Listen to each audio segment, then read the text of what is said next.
Sentez-vous la Terre tourner sous vos pieds? Pourtant, elle tourne sur elle-même à chaque 24 heures, plus précisément 23,934 heures. Avec un angle de rotation de 23 degrés par rapport à la verticale, la Terre effectue une rotation sur elle-même et autour du Soleil pour établir les saisons et la chaleur de chaque région du monde, ainsi que le cycle jour et nuit. Puisque l'axe de la rotation de la Terre est incliné, on peut observer que les différentes températures du globe se trouvent à la même hauteur. La révolution est le trajet que la Terre effectue autour du Soleil. C'est un plan de translation elliptique. Le Soleil étant le cœur et le centre de notre système solaire, la Terre effectue sa rotation autour du Soleil à chaque 365 jours. C'est pourquoi, à chaque 4 ans, une année bissextile s'installe, ce qui ajoute 29 février au calendrier. Ces deux phénomènes expliquent les pôles, car les pôles reçoivent toujours des rayons du Soleil parallèles à la Terre. Ensuite, les chaleurs différentes selon les pays.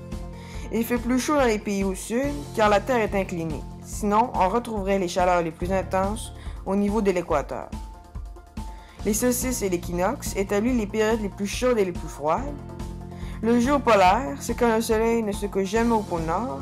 Et les saisons, c'est ce qui établit les saisons et les différentes températures sur le globe terrestre.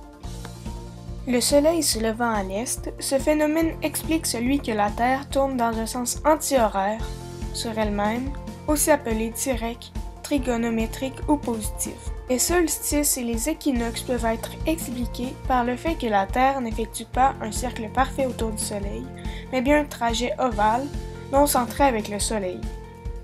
L'époque de l'année où le Soleil est le plus éloigné de la Terre est appelée le solstice d'hiver. L'époque de l'année où le Soleil est le plus proche de la Terre est appelée le solstice d'été. L'époque de l'année où le Soleil est au zénith sur l'équateur terrestre est appelée équinoxe.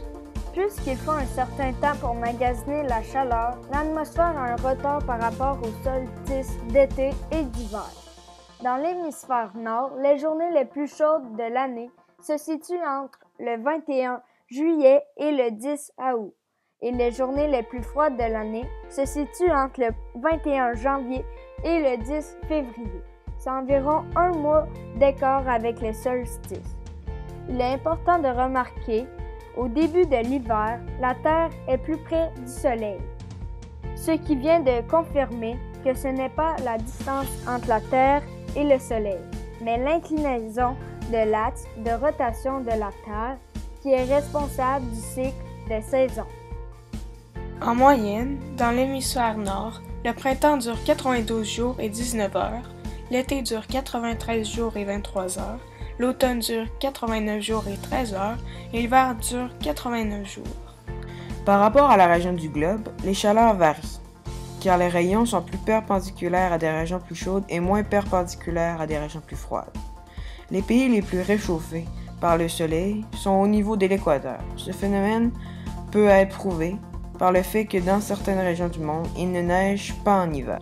Ce qui est le plus impressionnant avec la révolution de la Terre est que la période hivernale se produit lorsque la Terre est la plus proche du Soleil et la période de l'été se produit quand la Terre est le plus loin du Soleil. Produisant un plan elliptique ovale avec des distances non égales du Soleil, ce phénomène se produit. De plus, la révolution de la Terre explique le phénomène des éclipses lorsque la Lune s'aligne avec le Soleil et la Terre. Le phénomène se produit quand la Lune s'aligne parfaitement devant le Soleil depuis notre point de vue, depuis la Terre. La Terre doit aussi être alignée au Soleil et la Lune pour pouvoir voir cette éclipse. Quand on y pense vraiment, il n'y aurait plus ou moins de saisons sans la révolution de la Terre, et il n'y aurait pas de cycle jour-nuit si la Terre n'effectuerait pas sa rotation sur elle-même. Il reste cependant beaucoup encore à découvrir sur l'univers, alors que nous pensons en avoir découvert seulement 1,4%.